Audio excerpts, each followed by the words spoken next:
Hello everyone. About the sensory analysis, we are going to taste and describe the products.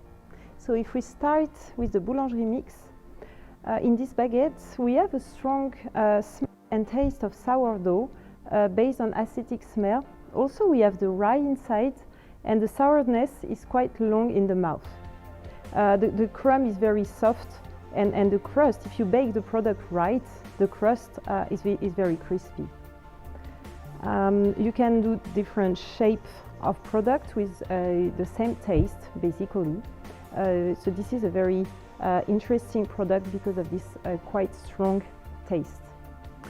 If we now look at the second product, which is the Russian style bread mix, we have a product very toasted and malty to the nose.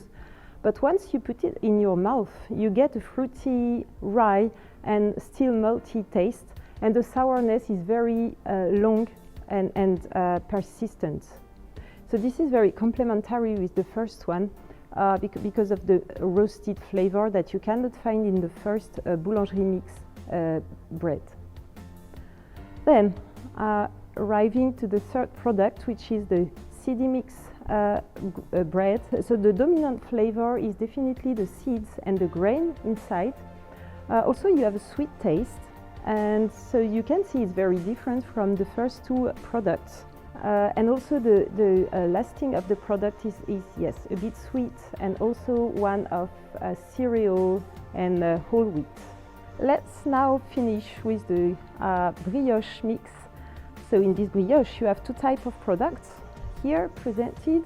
So the first, the plain one, inside you have the taste, the smell of vanilla, and also a very light yellow crumb, very soft also, and a very long crumb, which is very characteristic and very interesting for a brioche. If you bring this orange inside, like in this recipe here, you will increase the color of the crumb a little bit, and also increase the fruity flavor and make it longer in your mouth. Thank you all for your participation to this tasting session.